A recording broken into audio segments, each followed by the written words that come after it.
people at the Tamara. I'll start over. This is Healing Biotopes, Frontiers in Human Ecology.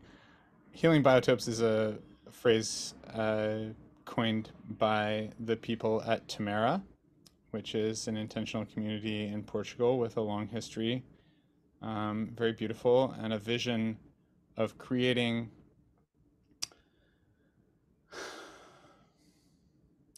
integral ecosystems, human nature symbionts in many places around the world.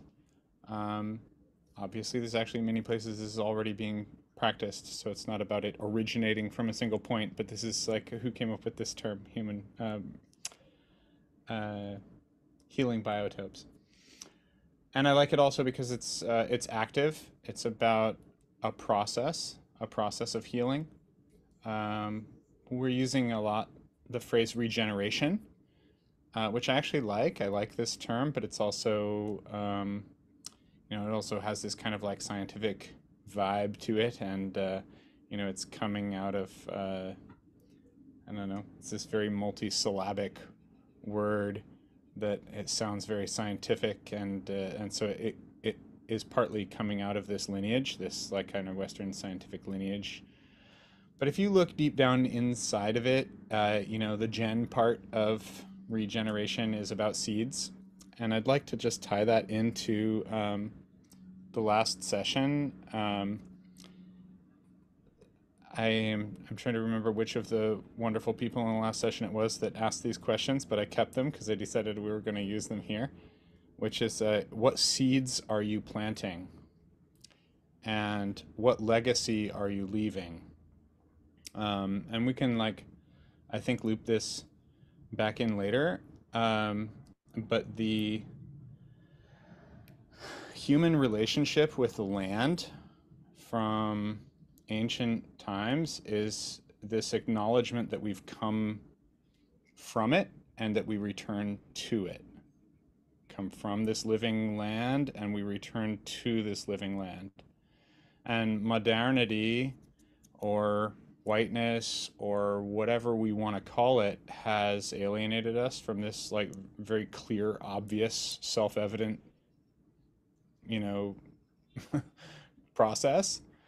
Um, and and I believe it's kind of like key that we reclaim this and acknowledge that all of our endeavors, all of the work toward social justice, all of the change making, all of the philosophizing, all of the connecting, all of the technologizing, everything and everything and everything is sustained. It's rooted in this living earth, whether we acknowledge it or not, and that we fail to acknowledge it at our peril, and returning to that. So to these questions, what seeds are you planting? What legacy are leaving?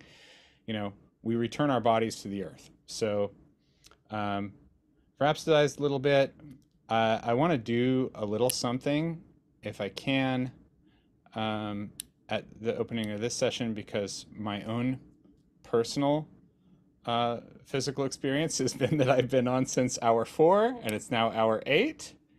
I've been sitting a lot. So I'm going to do something for myself that I hope is also of service to others.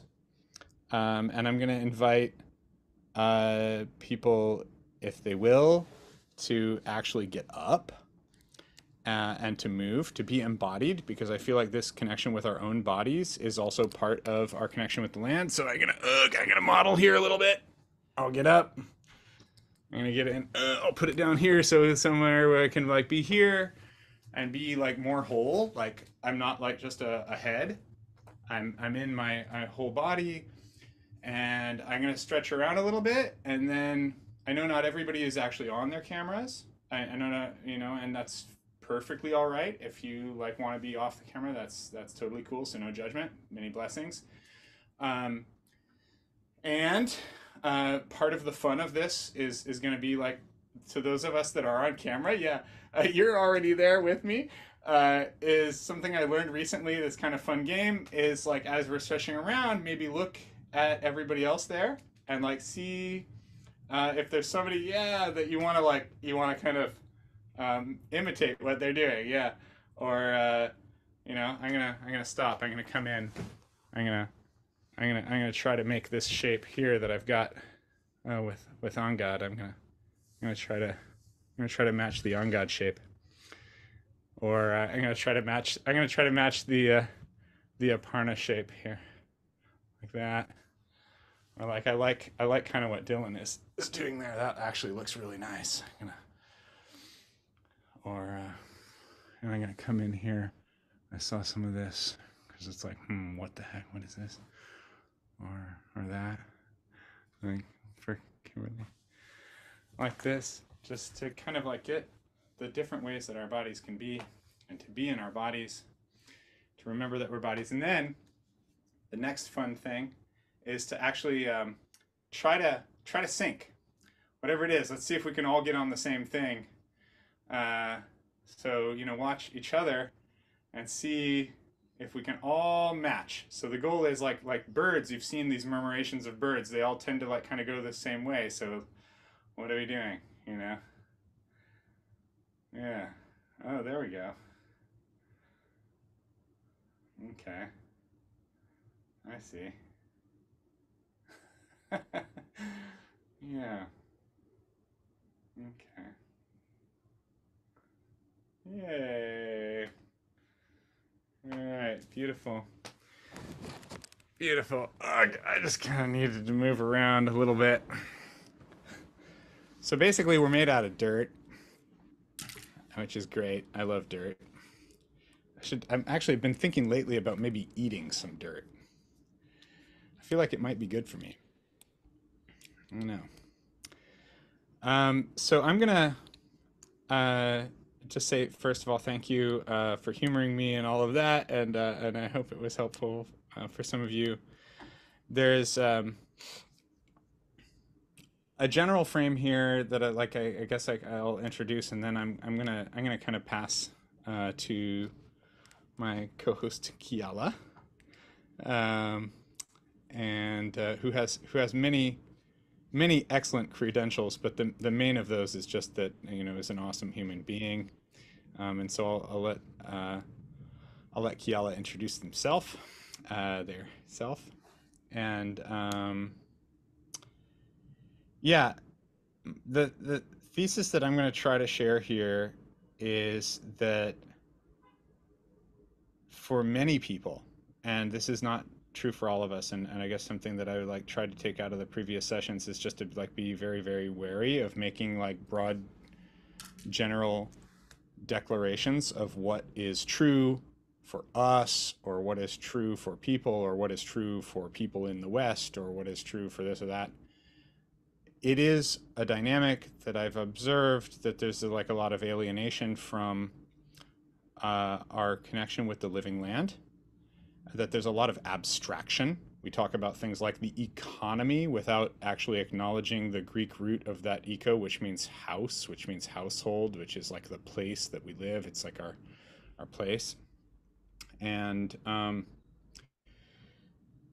so particularly, I feel like it's important that we return to a primary concern with our relationship with the land, a real, very real lived relationship with the land as a basis for anything and everything else that we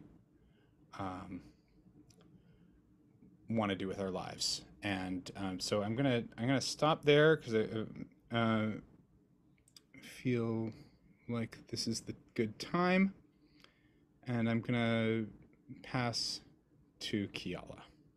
Thank you. Thank you, Jay. Thanks so much. Can you hear me okay?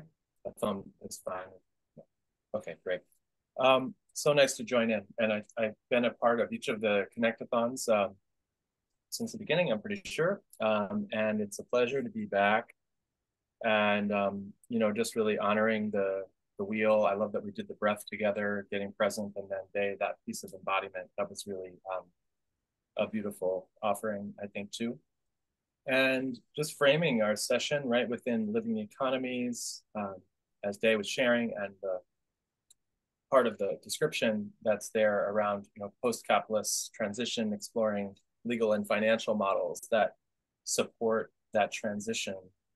So post-capitalist really essentially meaning back to living systems, back to regenerative life, back to the root metaphor of cycles.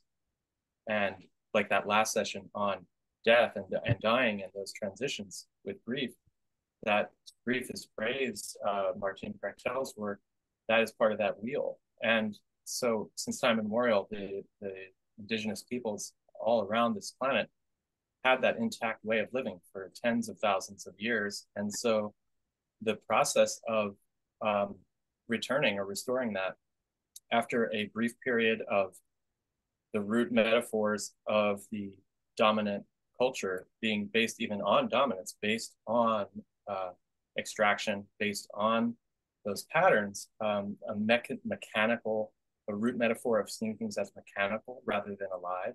These were part of the legacy that we are now also hospicing and composting. We can also have our grief about this period of human the human struggle, but also to receive the gifts somehow of what that has been part of as well. That we're in a planetary connectedness now as humanity. We have we're aware of ourselves within this connectedness. Whether we see that, I do personally love Gaia as that acknowledgement of the living earth as a whole, the intelligence of the whole ecosystem that we each are a part of.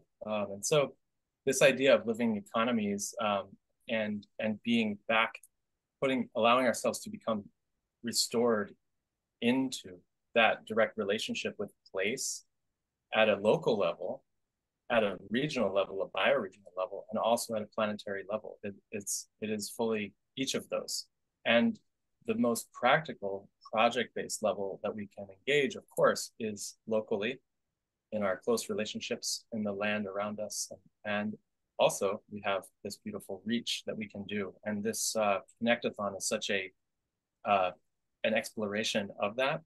And I love the various ripple effects and relationship building and threads and weaving that can come out of this type of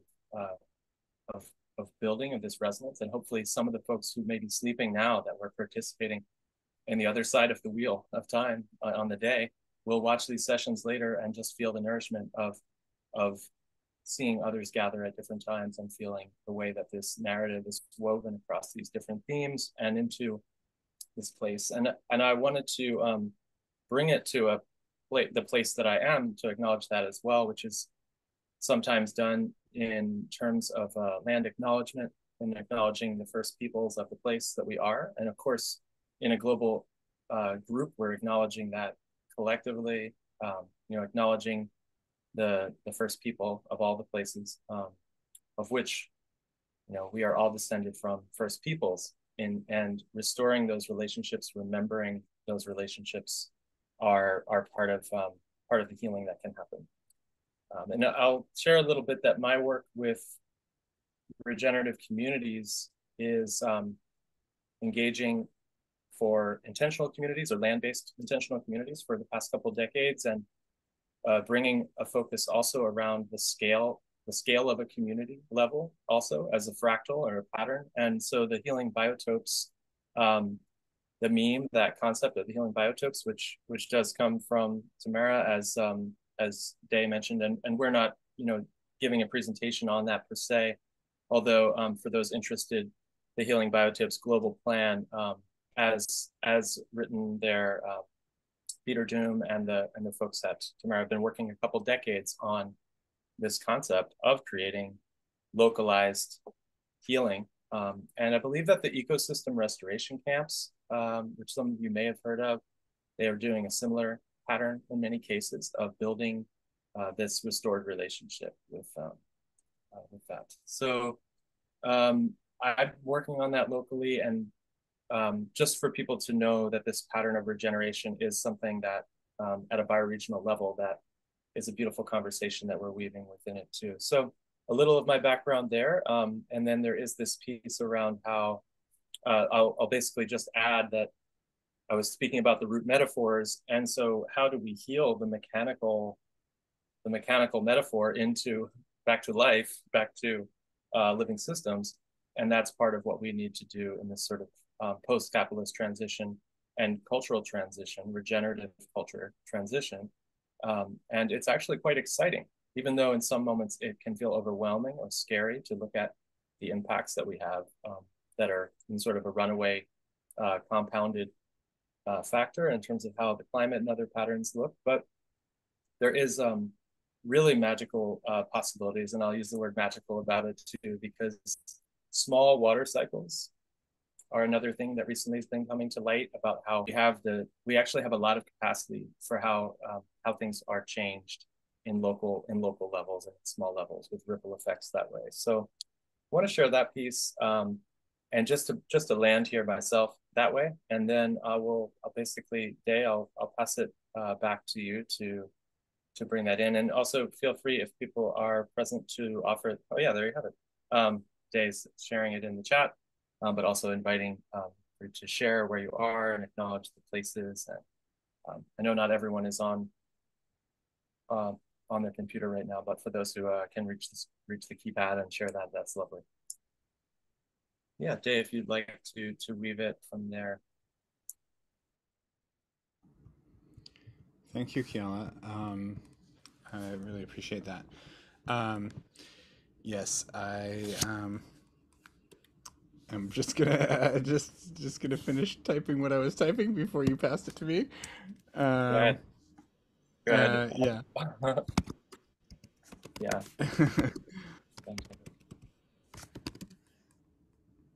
Okay. Yeah. So basically, it's interesting. I guess I'll just acknowledge like how awkward it is. Like, the traditional kind of like land acknowledgement or, um, okay, it says uncoded. It means unseeded. Um, I guess, it's like the pieces of it that remain so important, you know, not putting it in the linear past, making it present, what it is. It's not like, oh yeah, there were these people here, these people are here. I think is really important. This is that place. It is currently this place. I live here, like on this earth, with the bodies that were in this place, with all of the tree bodies and the elk bodies and the fish bodies and every body that has like been placed into this that makes this a lush and beautiful and vibrant place.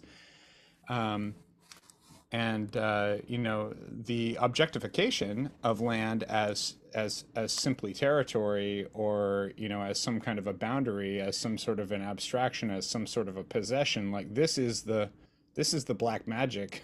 Honestly, like that honestly the whole earth is suffering from.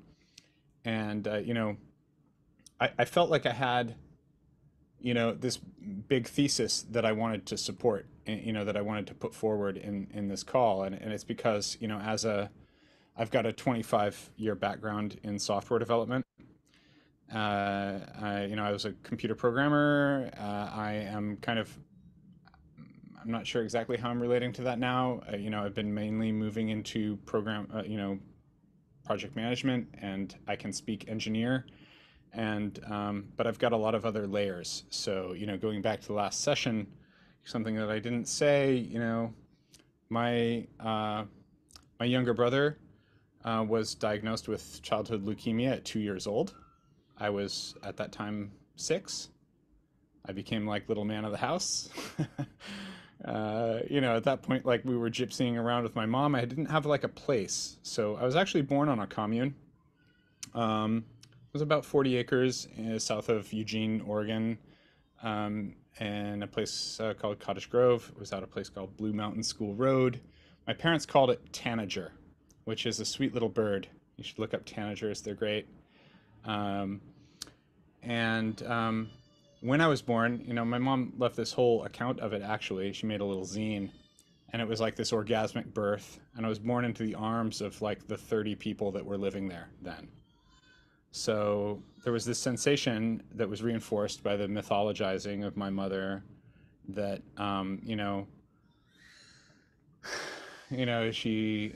she told me these stories about being born into this community, drinking the milk of the goat whose name I know, even though I didn't wasn't there and I was before I had language, Sylvia the goat, and you know the thrill shack, the one little room that had electricity or something like this, and these 30 smiling faces of everybody that I was like, born into this place and had a place and had a people. But by the time I was aware, we were gypsying around, sojourners, strangers with no place. We moved 30 times by the time I was 15 years old. You know, so I guess like I've had this very interesting relationship with place and with belonging. Um, and when my brother was diagnosed with leukemia, of course, at 6 years old, I didn't know what that meant. Um, but in this session, I realized that like we had a very long grieving process, and that at a very young age, I learned this union kind of loving and grieving that happen fundamentally like as part of the same thing. You know that the grieving is happening in the living, like the loving, and along the way. And in some of the comments about having like a right to mourn and a right to grieve and so on and so forth. I had said, what, because we were like, what's dying to you? What's you letting go of? And I'm like, well, I'm letting go of victimization and entitlement. And it's like, nobody can do anything to me. And, it's within my power to love and grieve everything that I love, like as I live. So, here I guess I would just invite that in. So I know I'm folding back to the last session, but I really want to bring it in because you know, uh, this is like, essentially like my karma and my dharma and my life work is to like get this relationship, this alienation from the land healed. And I see this as like, the prime, like it's in a way I feel is like the prime wound of our civilization. And if I go back to, the date of the invention of the internet, it's interesting. It was also like the date of the discovery of the planet Chiron, well, a little planetoid, sort of. And Chiron is the wounded healer. Um, it speaks to this. It's that there's like a wound here, and that wound is our separation from the land and our separation from our bodies. And the whole kind of mythos or the kind of ways of talking about, oh, maybe it's all a simulation, maybe it's all just imaginary, it's like it's the absolute apex or nadir, depending on your perspective of you know uh, of disembodiment, of disassociation, of being like so separated from the earth that we're even separated from the extensions of the earth that are our own physical bodies.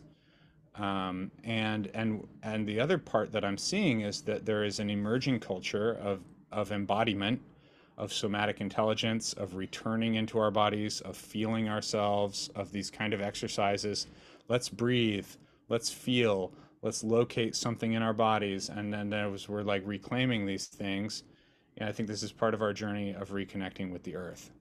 And so where it like folds back for me is that if we have some kind of a business, or we have some kind of an enterprise, or we have some kind of a startup or something like this, we're going to try to do some good work in the world. Maybe we will need to like teach young girls in the city centers about, science, technology, engineering, and mathematics, or something like this, what we call here like STEM programs or something. Whatever that work is in the world, that work isn't supported by funding or by resources or by grants or by where do we get the money to do the good work we want to do in the world? That work is supported by the earth. It's supported by the living earth. It's all abstractions. We've been pulled out so many levels of abstractions that we don't understand where the support is coming from. We're going to go try to get a grant. We're going to demand that the government gives us the money. We're going to make it a political issue. We're going to beg philanthropists for it. Where is it coming from? It's coming from the earth. Okay. So this is basically like the key. Anything at all, everything good that we want to do in the world, we need to eat, we need to sleep, we need a place, a 3D space, because we got a 3D body. We need a place to be. We got to congregate. We need a 3D space to do that in. It's becoming less and less obvious in a way because of all of these 2D spaces, but at the same time, maybe more obvious because we get the contrast. It's like, boom, and maybe all of this disembodiment we're getting on the internet is really teaching us how to like return to our bodies and how to return to the earth. So this is my hope, that we can see this. And really my thesis is around real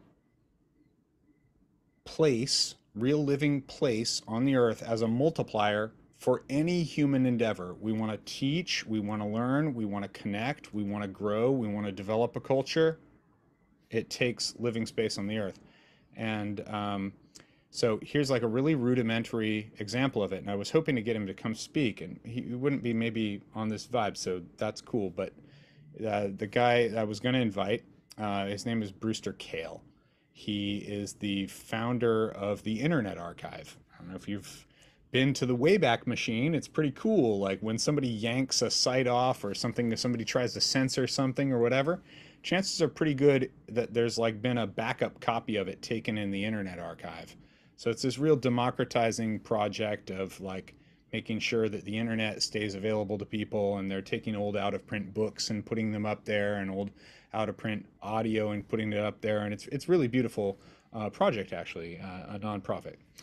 And at one point, Brewster realized that for every dollar that he raised, that he was spending probably like 70 cents on that dollar on people, maybe 75 cents. And that when he paid money to people, that they were in turn spending about 50% of what he gave them on rent. And that most of that rent was actually just kind of going to like debt service. And so what he kind of like had this insight was like, hey, look, I'm raising all this money, but 38 cents on the dollar is just going to like a bank. And so he's like, well, I really want my work to be impactful, and I don't want 38 cents on every dollar to be going to a bank.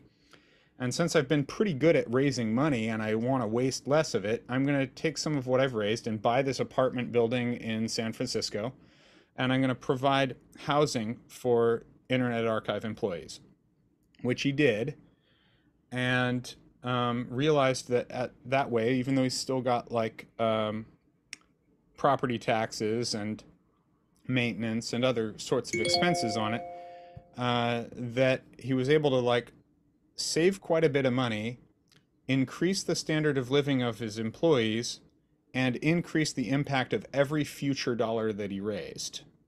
And so his vision was, hey, look, we could get like maybe, and he's very modestly aiming for like 5% of all housing in the US to be foundation housing of this sort that like is in support of nonprofits. Well, this is a great idea, and I very much support it. And I would say like that we can take the same basic line of reasoning and go even further and say, oh, look, literally all the good we want to do in the world is supported by our capacity to have shelter and food and energy and all of these. I guess that I'm realizing as I'm speaking those words that they're ways of abstracting the various kinds of like value naming of really what ought to be a loving, living relationship with the earth, right? But if we can get back into that, then we can magnify the positive, transformative impact of everything that we're doing. And so if I ask someone, for a bunch of funding for whatever good thing it is that I think I want to do, the most responsible place to channel that funding is into leveraging the current admittedly corrupt kind of false ownership based like encoded legal structure that like gives ownership of the living land to individuals or entities, to leverage that stupid system to basically liberate more and more of the living earth from that system. To channel the resource into gaining the ability to collectively steward and be in right relationship with the earth is the most effective and impactful way of magnifying all the good work we want to do in the world. So anyway, that's my thesis. And now I feel like I've talked long enough and I don't want to say more. And I'd like to invite questions from others. And I'm going to just mute myself and open up the floor. Great. Well, and I'll definitely keep an eye out for hands of any questions, but otherwise I'll just kind of, yeah, take a breath, and then I do have some things to layer in or whatever, kind of weave with this as that goes. But I think it is nice to, in the spirit of Connectathon, make the space for the connection, for anyone else to share. So as we're hosting, we have a little space. We have the other half of our hour left, so I don't want to rush. There was such rich things that were shared just then day that I would want to slow down around those. And I shared a couple of links in the chat that relate, such as the maternal gift economy, which is, aside from it being a movement, it's also related to the mother of us all is the earth that has provided all that we have, that any could be turned into any number of products or types of capital or ideas, but it's all coming from that. And so because mothers are so generous, and the mother of us all, the earth, is that generous, that we could find ways to keep that type of generosity going, actually, for the ways that we do our relationships and our economy. So instead of having to compete in an economic paradigm that has that. So there's a piece there, but I also wanted to put the rights of nature movement in too, because that's taking it in another direction that comes as far as legal and financial models or structures, is to basically shift the way that we think about the land. The land is holding us. We are not holding the land in terms of, we're holding the land in terms of being stewards, but we're being held by it. And so the types of legal structures, and I'm sure in many countries, and this is where I'd be happy to be part of a bunch of people thinking it out and making spreadsheets with the examples and how to own land and give land its rights back, in any number of different countries. And, the land trust approach is the way that it works best in the US. But there's, land trusts and different ways to do that, having things in trust in ways that remove it from the speculative economy, that sort of thing. But combining that with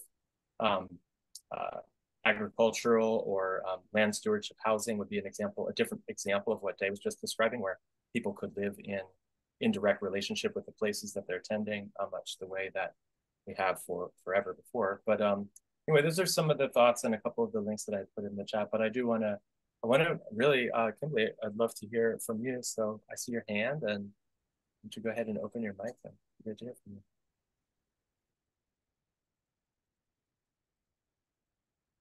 And so I suppose I've got more of a reflection than a question, and you're going to love it, guys. I thought it was really interesting that you brought up Chiron, about the birth of the internet. And I don't know if you've heard of a lesser known asteroid called Chariklo. And Chariklo was Chiron's wife.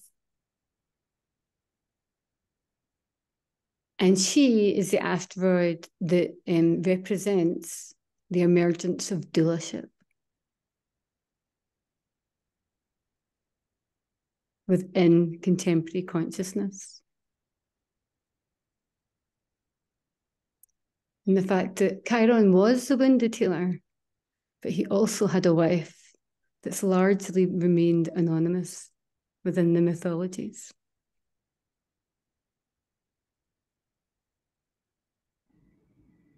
Cherical. Chariclo. Some people pronounce it slightly differently, but Chariclo. And it's got lots of different spellings, but if you put in Chiron then Chariclo, I can't remember what her first name is. There's an astrologer that specializes in her. Her last name is Reinhardt. I can't remember what her first name is. So I think like what's really interesting about what you've said, because I'm also a human ecologist and I'm also a birth doula, a death doula, and a trauma doula. And I invented trauma doulas after having done birth doula and death doula. And I train trauma doulas now. That's the primary part of my work, about holding space in the deepest possible ways for both active and retroactive trauma. And that those things exist within land, place, and space, and people.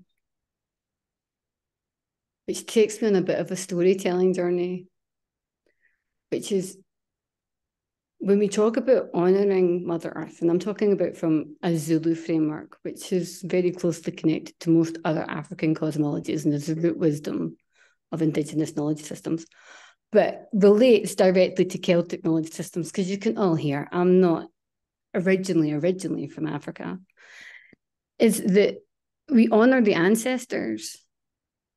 And the way that we honour the ancestors is actually very well documented across history through the Bible and all the religious texts. And that's through sacrifice. And not all the religious texts, but most of them. And when you want to honour the ancestors, which is required in Indigenous culture before you even start ceremony or ritual, is that normally you have to sacrifice something or offer something.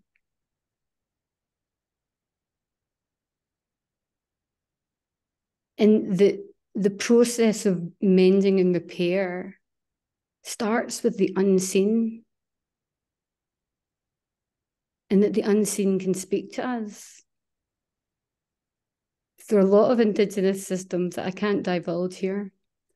But one of the things that we do, which is known, is that we do animal sacrifice. And we pour blood on the ground.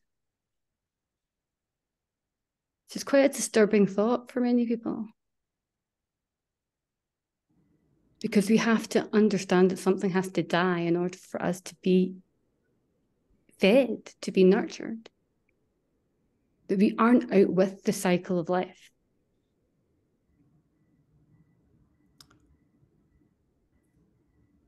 Which is troublesome. But that's what we're doing, is we're taking things without honouring what we're taking all the time.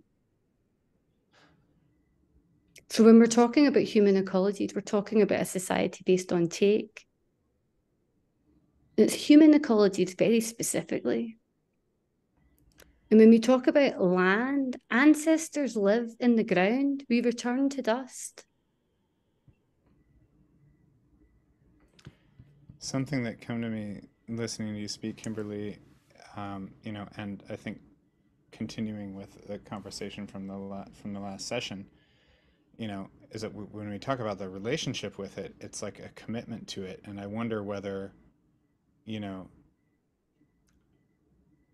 there's something to be gained, by deciding where you wish to return, like to which land do you wish your body to be returned, and making this kind of marriage commitment with a place. And it's something that like modernity invites us to do, is to consider ourselves like very non-local, very everywhere, very nowhere, married to everywhere, married to nowhere, completely disembodied. And I wonder whether like there's something maybe to be gained by deciding that there's this place, this particular place that you're committed to.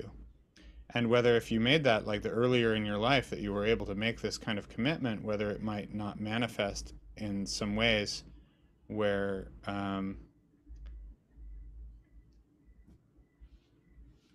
in your living, and thinking about this thing that you're bringing up about sacrifice, it seems like, if we were able to make our entire living sacrifice. You know, I was talking about like, well, the love and grief being is two sides of the same coin. Whether whatever you love, you're going to grieve. It's like, well, whatever you're living, we talk about living economies.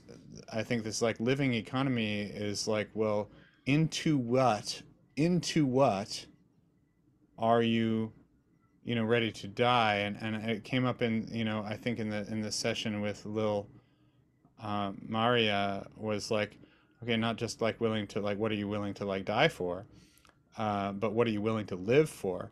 And you know, I think that question is like, well, it's in a way, it's kind of like very much like one question. Into what do you wish to invest your life in death?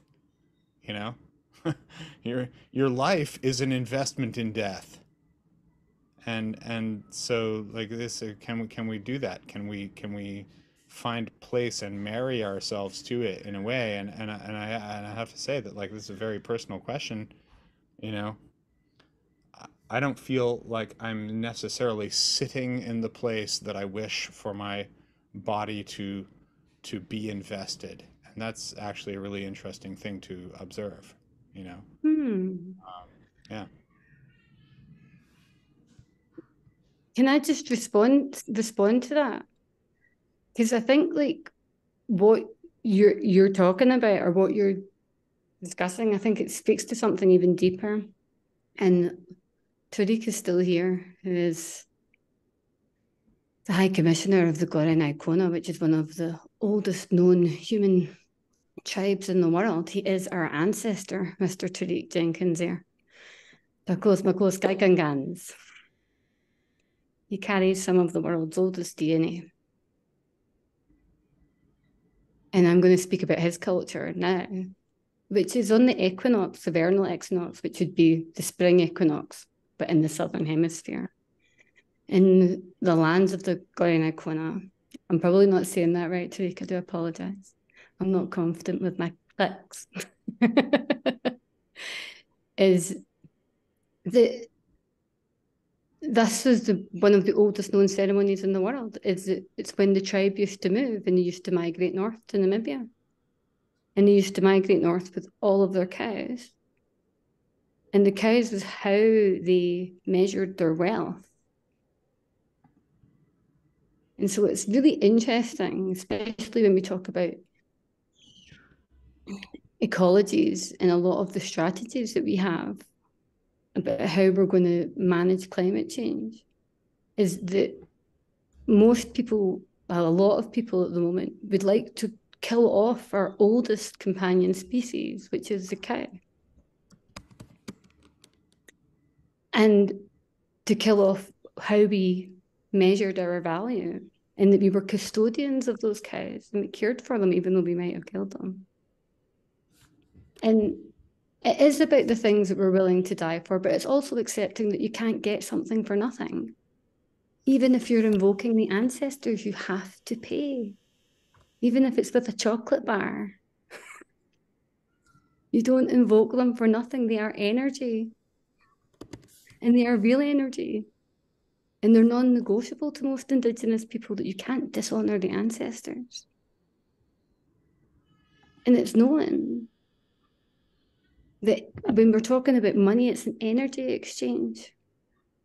And even though something's not seen to us, it doesn't mean it's not taken. And that's what we're seeing all the time, particularly with globalization. You know, when we hear these stories about the lithium, they've been looking for lithium all over this planet to fund the tech that runs these computers or the batteries that are going to fuel them in the future.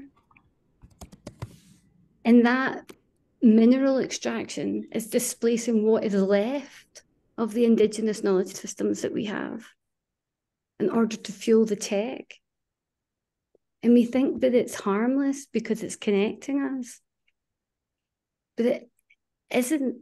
It's destroying people's lives and communities and creating trauma and systemic trauma and displacement trauma. And yet, because of the way that identity politics is run at the moment, and because of the high trauma levels, we find it almost impossible, especially when we're living in a colonial contract. I'm very lucky. I'm an Indigenous white person. I know where 16 generations of my family come from, and they come from 16 within the 20 kilometres of where I grew up. I grew up on my great-grandfather's land. It's not common, necessarily.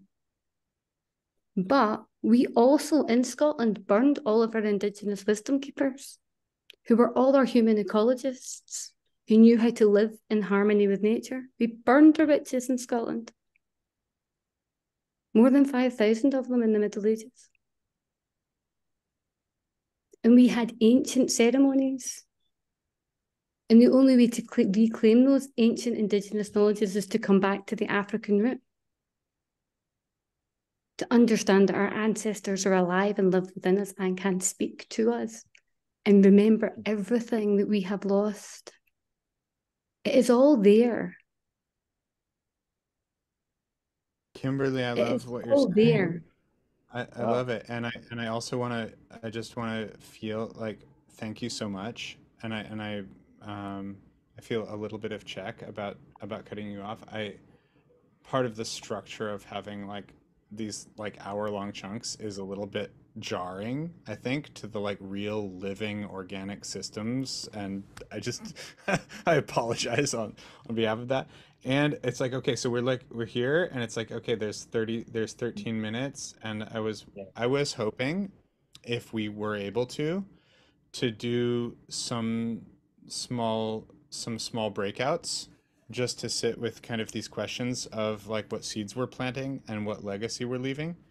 And I don't know how to do that. And so Well, if we can't do it, it's okay. But yeah, do you know how to do yeah, it? Day, thank you so much. And thanks, Kimberly. I was going to similarly, I was actually going to just kind of find a little moment, but I want to actually weave a thread directly with what Kimberly was sharing with one of the other people who I was inviting to this session that wasn't able to make it, because I think the narrative is going to tie in really well.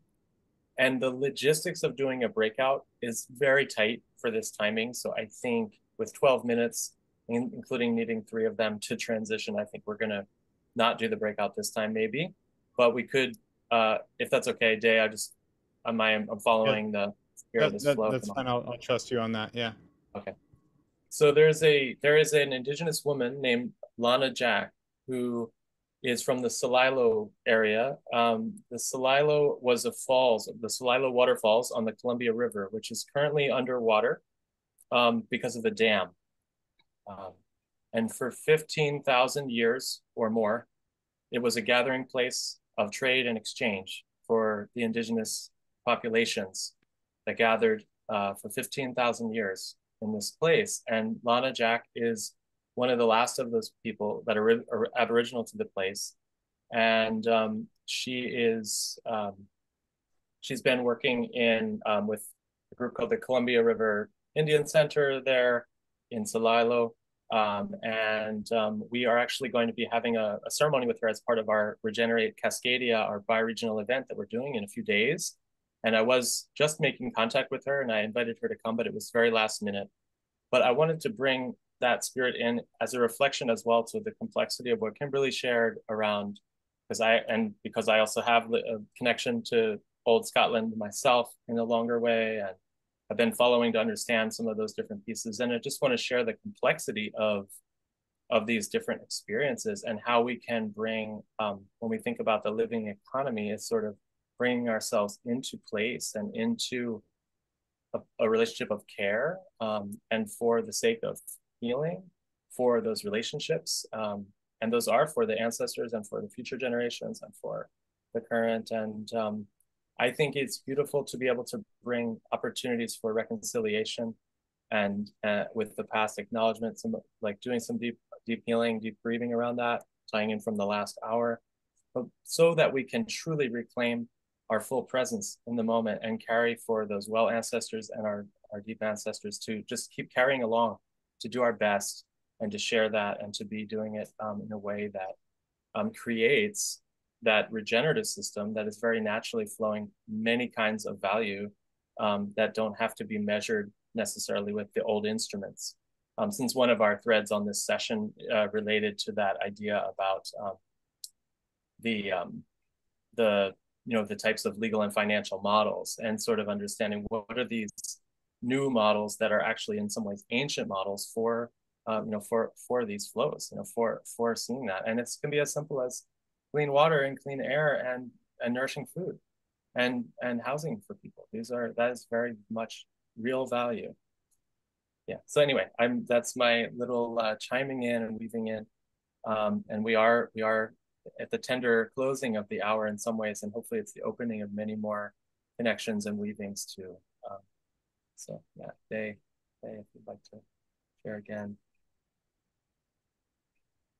I'm very, very open to just hearing any voices that we haven't yet heard before the hour is closing. Of course, I do have other things I'd love to say, but I can say them in what I hope are the continued interactions with each of you beyond the scope of this short hour. I think that the understanding of what we're all saying and the accurateness of Kimberly, because she's the word of what happened and how it's coming back. And the good thing about it is that it doesn't haunt us. It gives us consciousness of where it's coming from and where it should continue to go. So each one in its own path, has to carry that in the heart, and you pass it on to your kids, and you pass it on to your grandsons, and you pass it on to your friends. And it's a drop by drop. It's not it's a lot of work, because the ancestors come from hundreds of years ago. And we're not even 100 yet. So we got plenty of time to work on it. The planet is for screwing it up too much, but we got plenty of time to work on it. And the important thing is to be conscious that we can do it and we're doing it. It's very, very important, because if not, there's no way out of this. And I think there is a way out of this. There is a way. Yeah. And I have planted trees, Dave. I have 900 olive trees. Okay? And I work with them for every year, and I get a little oil and I get a little olives, and I give it to my friends. All I do is give it out to my friends. And I'm really happy with that. That's my next step. That's what I'm doing. I'm leaving the trees to earth. It's very, very beautiful. Thank you, Dylan.